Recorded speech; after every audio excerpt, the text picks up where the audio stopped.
On va parler d'affiliation aujourd'hui. L'affiliation, c'est important. On va commencer tout de suite simplement par une définition de l'affiliation. Donc, j'ai pris une définition très simple. On va partir pour cette présentation sur celle-ci. Donc, l'affiliation, c'est un partenariat où tu es rémunéré pour chaque vente dont tu es à l'origine. En théorie, si ça se passe bien. On verra après que est-ce que ça se passe bien ou pas, c'est important. Alors, on va parler de trois types d'affiliations différentes aujourd'hui. On va parler de l'affiliation sauvage. J'ai appelé ça comme ça. Vous allez très vite comprendre l'idée. On pourrait dire affiliation en mode amateur et je sais pas ce que je fais aussi. On va parler d'affiliation en monétisant un flux existant. Ça, on va en parler davantage parce que pour les entrepreneurs qui s'inscrivent sur du moyen et sur du long terme notamment, c'est extrêmement intéressant. Ça peut être très très rentable. Et on va parler brièvement d'affiliation professionnelle. Donc l'affiliation professionnelle, j'entends par là le fait de faire que ça ou de devenir en tout cas un expert là-dedans. Et ça implique notamment de créer des tunnels de vente dédiés pour de l'affiliation. On en parlera après. Alors, on va commencer tout de suite par l'affiliation sauvage. Qu'est-ce que j'entends par là?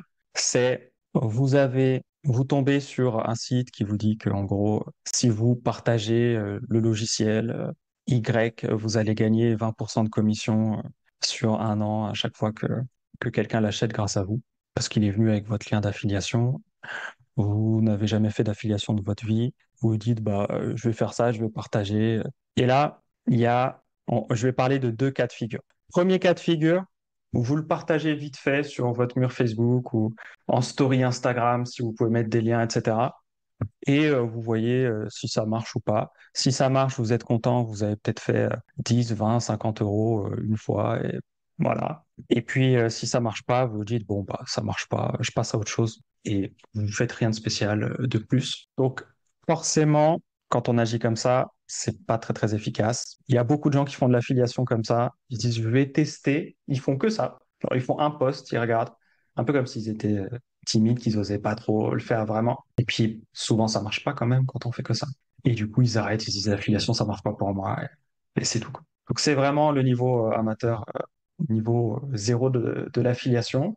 Et puis, quand ça marche un peu, bon, ça apprend pas grand-chose. Et puis, c'est compliqué de répéter l'opération et que ça remarche encore. On pourra parler peut-être lors des questions-réponses de qu'est-ce qui se passe quand on fait ça et que ça marche beaucoup. Mais c'est pas forcément mieux pour autant. Parce qu'on au niveau entrepreneurial, gagner au loto, c'est bien si on peut, mais c'est pas ce qui va structurer un business derrière. D'ailleurs, la plupart des gens qui gagnent beaucoup d'argent sans avoir vraiment compris pourquoi ils l'ont gagné finissent par le perdre sans vraiment comprendre aussi pourquoi ils l'ont perdu. Alors, le deuxième cas en affiliation sauvage, ça va être, ouais, on va les appeler les spammers. C'est les gens, bah, pareil, ils ont découvert un truc cool, et là, ils vont spammer tout le monde. Ils vont prendre leur répertoire téléphonique, ils vont envoyer des messages à tout le monde, j'ai découvert ça, c'est trop bien, machin, achète, achète. Et parce que souvent, c'est des mauvais vendeurs en plus. Et ils espèrent réussir à faire beaucoup d'argent juste en harcelant les gens qu'ils connaissent. Et une fois qu'ils ont fait le tour des gens qu'ils connaissent, dans leur répertoire téléphonique, sur leurs relations LinkedIn, leurs amis Facebook, etc., une fois qu'ils ont fait le tour, en fait, il n'y a plus personne à qui parler parce que ils créent pas d'audience, ils créent pas de communauté la plupart du temps. Et du coup, une fois qu'ils ont fait le tour, bah, c'est fini. Souvent, ils font pas d'argent ou pas beaucoup. Et de toute façon, une fois que tu as fait le tour, bah, tu peux plus faire d'argent parce que tu as déjà saoulé tout le monde. Donc, l'affiliation sauvage, c'est pas vraiment intéressant. Je vous déconseille de le faire. La bonne façon de faire de l'affiliation sauvage, c'est de devenir affilié professionnel. Donc, en fait, c'est de passer directement à la case je fais les choses carrées. Et donc, ça, c'est le troisième point. Donc, on en parlera plus tard. On va passer du coup. Alors, avant, ouais, un truc important sur l'affiliation sauvage. L'affiliation sauvage, c'est vraiment une vision court terme.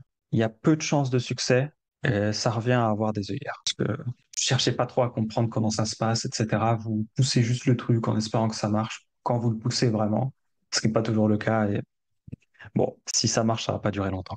Donc, je vous déconseille de partir dans des trucs qui ont peu de chances de succès si votre but, c'est d'avoir un revenu régulier, par exemple, ou un revenu tout court d'ailleurs. Et donc, on va passer à quelque chose de plus structuré, pas forcément plus facile. C'est d'ailleurs, ça demande plus de travail, mais c'est plus simple et les résultats sont relativement prévisibles. On va parler de la monétisation d'un flux existant. Il y a une image de rivière.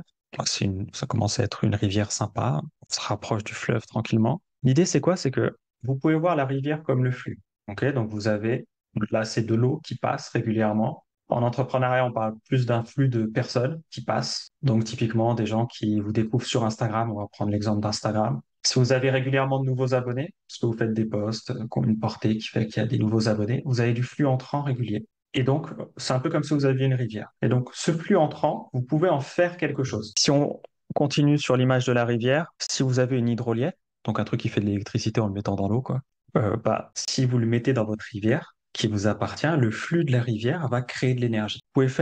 Vous pouvez utiliser le même principe naturel pour faire de l'affiliation. Vous avez un flux de personnes qui passent par vous et vous mettez sur leur passage un moment où vous parlez d'affiliation. Et du coup, ça va pas créer de l'énergie, ça va créer de l'argent avec les ventes de l'affiliation. Alors forcément, plus la façon dont vous parlez de l'affiliation est correcte et donne envie, plus vous allez faire de ventes en pourcentage. C'est un peu comme si vous mettez une hydrolienne qui est toute petite dans un grand fleuve, le pourcentage d'énergie que vous allez faire par rapport au pourcentage d'énergie que vous pourriez faire avec le fleuve que vous avez, il va être tout petit. Par contre, si vous mettez beaucoup d'hydroliennes ou des grosses hydroliennes, vous allez faire beaucoup plus d'énergie avec le même flux. Donc ça, c'est votre capacité à convertir, c'est votre capacité à vendre correctement le flux que vous avez. Et après, il y a un deuxième truc, qui est quand même le plus simple et le plus important, c'est quelle est la taille de votre flux entrant. Si vous avez 100 nouvelles personnes par jour qui vous découvrent sur Instagram, vous avez peut-être 100 personnes à qui vous pouvez parler de votre affiliation. Si vous en avez 10 000, vous avez 100 fois plus de personnes, donc ça va être plus simple de faire plus d'argent. Donc la taille du flux compte. La taille, c'est parfois important. Ce qui est important aussi, c'est que le long terme est possible quand vous avez un flux. Si vous avez été capable à un moment donné de générer un flux, si ça change pas trop Instagram, par exemple si c'est un flux Instagram, tant que ça change pas, en tout cas, vous serez capable de régénérer un flux. Alors, on va voir qu'il y a plus intéressant que ça pour des flux long terme. Je pense que vous me voyez venir gros comme une maison, mais on va laisser ça pour après. En gros, ce qui est intéressant, c'est que votre flux, s'il est solide, vous pouvez continuer à faire de l'argent avec sur du long terme. C'est ce qu'il faut retenir. Vous avez des chances importantes de succès aussi. Quand on parlait tout à l'heure d'affiliation amateur, bon, les chances de succès sont très fines. Ça revient un peu à donner un coup d'épée dans l'eau en espérant tuer un poisson alors que tu vois pas le fond et tu vois pas ce qu'il y a dans l'eau, quoi. Donc c'est un peu compliqué. Là, quand vous avez un flux, si votre flux est suffisamment important, vous allez forcément réussir à vendre quelque chose en affiliation, même si vous vendez mal. C'est pour ça que les chances de succès sont importantes. Parce que si vous avez, je sais pas moi, 10 000 personnes sur votre mailing list et que vous avez une mailing list sur les labradors et que vous parlez d'un collier qui est super pour les labradors notamment, vous allez peut-être réussir à en vendre un ou deux sans problème, quoi. Même si vous le vendez super mal. Et si vous vendez bien, vous allez peut-être en vendre 100 ou 100 par mois. Voilà. De meilleures chances et des possibilités de construire sur du long terme. Autre point, vous pouvez construire un revenu régulier si le flux est régulier. On va voir un exemple après de flux régulier. Donc j'ai mis l'image d'un arbre qu'on arrose et qui fait pousser de l'argent. C'est un peu ça, quoi. La compréhension des flux en affiliation est extrêmement importante, sauf si vous faites de l'affiliation payante. Et un flux en soi, mais dans ces cas-là, c'est votre compréhension de la publicité qui devient plus importante que la compréhension des flux. Donc aujourd'hui, si vous avez des questions, on pourra parler de comment faire de l'acquisition payante pour faire de l'affiliation. Mais c'est pas ce que je vous recommande pour commencer, en tout cas, sauf si vous avez des compétences spécifiques en publicité. Donc c'est pour ça qu'on va plutôt parler encore un peu beaucoup de flux. Alors, un autre point, si vous avez des flux réguliers, vous pouvez faire des tests à l'infini. Parce que si vous avez 100 nouvelles personnes tous les jours sur votre Insta, tous les jours, vous pouvez tester une nouvelle story qui parle peut-être du même produit ou du même service que vous voulez vendre en affiliation, mais qui parle peut-être d'un autre. Si vous vendez un service qui vous permet d'avoir des plus belles photos sur vos posts Insta, peut-être que vous allez tenter de le vendre en affiliation le premier jour, ça marche pas. C'est pas grave. Le deuxième jour, vous avez 100 nouveaux abonnés, vous pouvez refaire une story. Et en plus, vous avez les anciens qui peuvent toujours regarder vos stories et vous allez peut-être en parler autrement. Donc, les tests peuvent être infinis et vous pouvez du coup finir par comprendre ce qui vend et ensuite ce qui vend le mieux. Et ça, c'est un confort très important, je pense, quand on est entrepreneur et qu'on veut mettre de vrais revenus et pas juste des clopinettes une fois comme ça, vite fait, en y passant une demi-heure et puis en espérant faire beaucoup d'argent. Donc les tests infinis, c'est très important de comprendre que les flux permettent ça et permettent de faire ça gratuitement aussi. Une fois que vous avez le flux, vous pouvez faire des tests infinis, vous n'avez pas besoin de payer de la pub pour faire des tests. Bon, même si la pub, c'est pas forcément extrêmement cher, juste pour faire des tests, si on peut s'en passer, ça peut être intéressant. On va prendre du coup un exemple concret, on va prendre l'exemple d'une chaîne YouTube.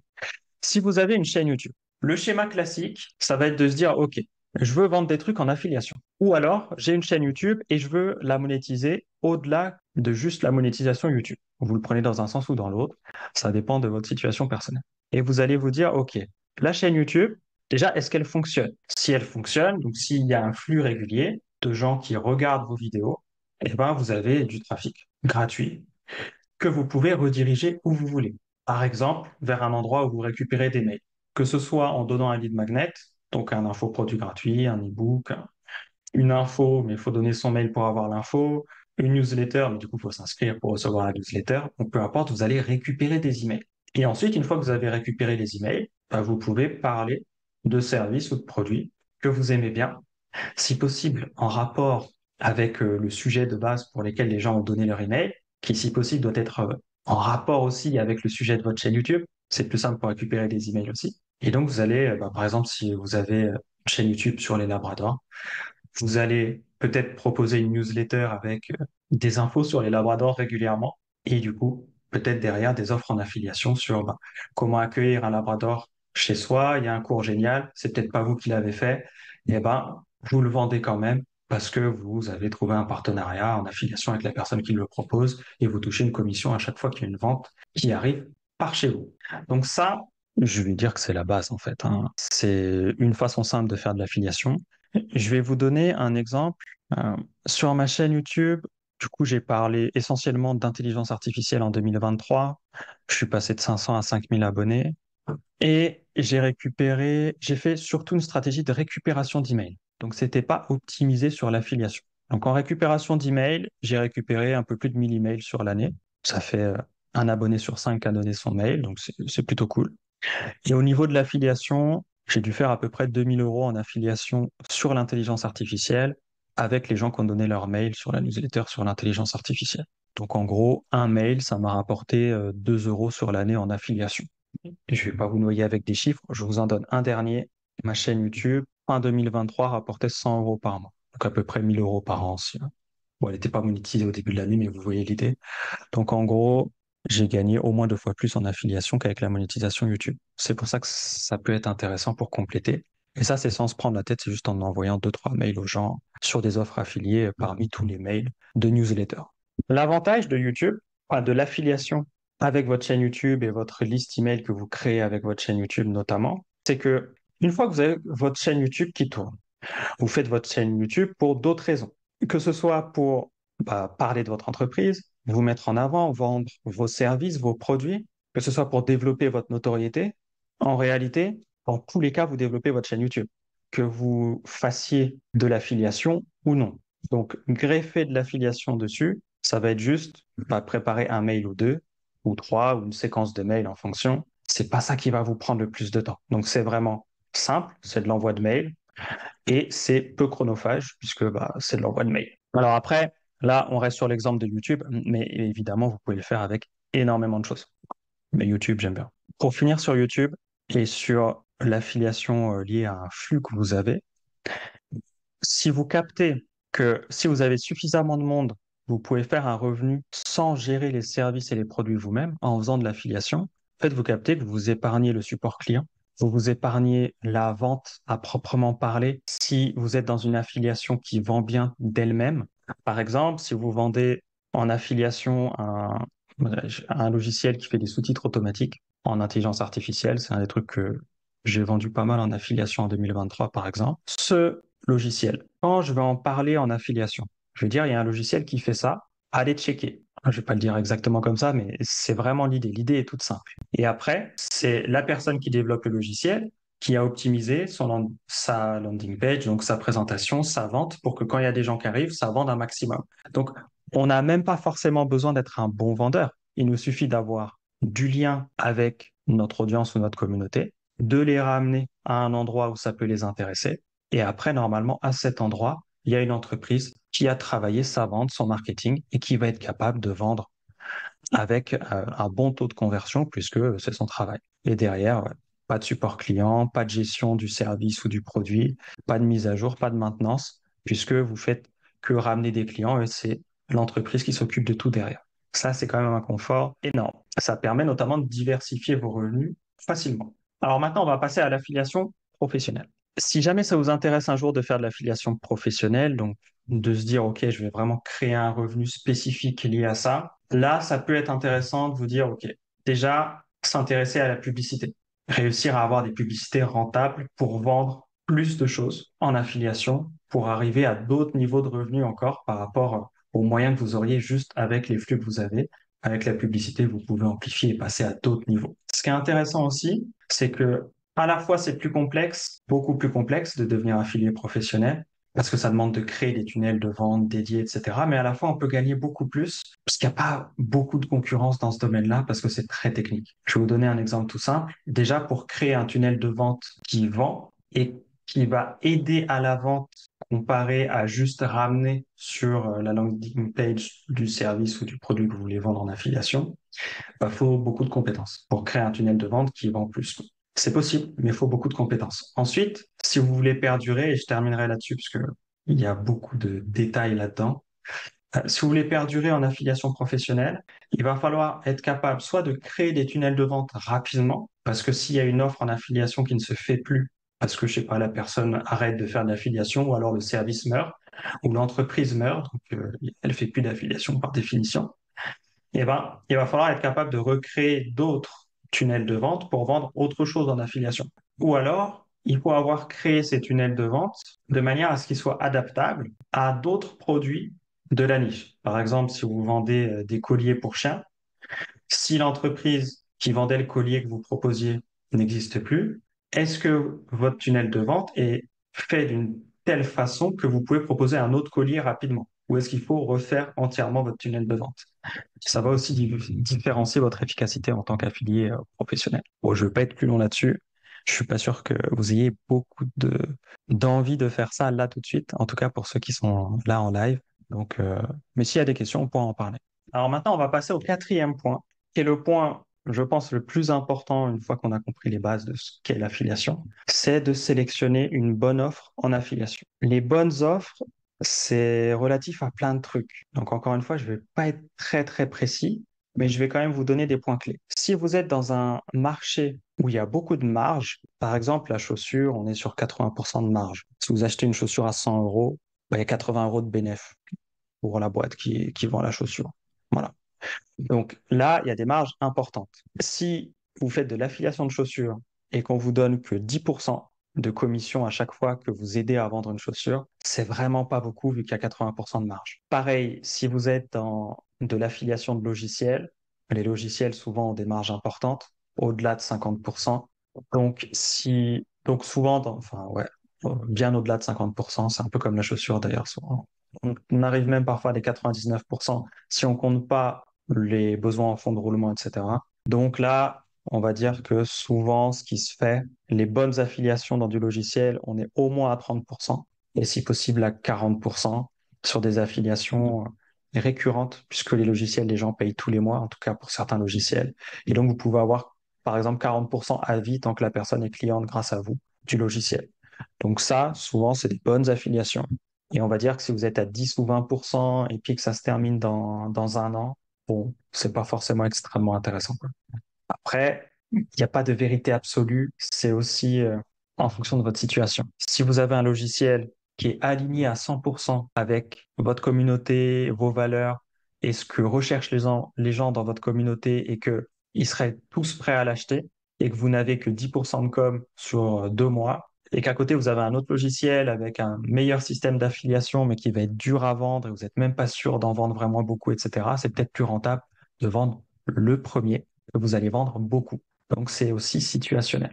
Un autre point, un autre principe important, c'est qu'il faut que l'affiliation soit simple et compréhensible. Alors, simple et compréhensible, pareil, ça dépend de vous. Mais si quelqu'un vous dit un truc que vous comprenez pas sur ce qu'il fait en affiliation, rentrez pas en affiliation avec lui, c'est pas fait pour vous. C'est peut-être une arnaque et un red flag, mais c'est peut-être juste trop compliqué et ça va vous saouler au final. Et voilà. Donc, faites en sorte de choisir des offres où vous comprenez comment vous allez être payé, combien vous allez être payé et pourquoi vous allez être payé. On va prendre un exemple tout simple. Si quelqu'un vous dit, chaque fois que vous vendez mon produit, vous touchez 30%, mais alors il faut que la vente soit faite dans les 3 jours à partir du moment où la personne a cliqué sur votre lien. Et puis sinon, ça marche pas, sauf si on est dans le cas où la personne habite au Luxembourg. Bon, ouais, faites pas ça, quoi. C'est pas forcément très simple et on peut se demander pourquoi c'est aussi complexe. Et après, il y a d'autres trucs qui peuvent être intéressants, mais qui sont parfois un peu plus complexes. Donc, si vous n'êtes pas à l'aise avec, le faites pas. Typiquement, il y a des affiliations à plusieurs niveaux qui existent. Dans certains cas, si on vous dit, voilà, vous ramenez quelqu'un, vous touchez 30% d'affiliation, de commission d'affiliation à chaque fois, qu'il y a une vente grâce à vous. Si cette personne ramène d'autres gens, vous touchez 10% sur les autres personnes qu'elle ramène. Bon, c'est quelque chose qui peut être assez simple, mais si vous n'êtes pas à l'aise avec ce principe-là ou avec ces calculs-là, vous prenez pas la tête avec ça. Donc, prenez pas en compte les générations en profondeur de revenus euh, et faites simple, ou alors faites juste autre chose. Et on va terminer par le point le plus important, c'est que c'est important d'être payé. Et il y a des histoires d'horreur en affiliation de gens qui ont apporté des clients à des entreprises et ils n'ont jamais été payés. Pareil, il y a aussi les entreprises où tu leur ramènes des clients et après vérification, quand tu peux vérifier, ce qui n'est pas toujours le cas, tu te rends compte qu'il n'y a qu'un client sur deux qui est comptabilisé en affiliation, donc tu touches que la moitié des revenus que tu devrais toucher par rapport à ce que l'entreprise avait promis. Ça, pareil, ça craint. Après, tu as les gens aussi euh, qui te payent, mais tu galères à avoir ton paiement. Tu es obligé de parler avec eux alors que ça devrait se faire simplement. Et puis, tu as aussi les gens qui, à un moment donné, juste arrêtent leur système d'affiliation et du coup, tu te retrouves un peu le bec dans l'eau parfois. Choisissez bien vos systèmes d'affiliation. C'est pas qu'une question de combien je vais gagner en pourcentage. C'est aussi une question de est-ce que je vais bien être payé, est-ce que j'ai confiance, ou alors faites des tests. Ils vous coûtent pas trop en temps, en énergie. Et du coup, si ça marche pas, c'est pas grave. Mais autant prendre directement quelque chose où vous êtes confiant et c'est solide. Et j'en ai terminé pour la présentation sur l'affiliation.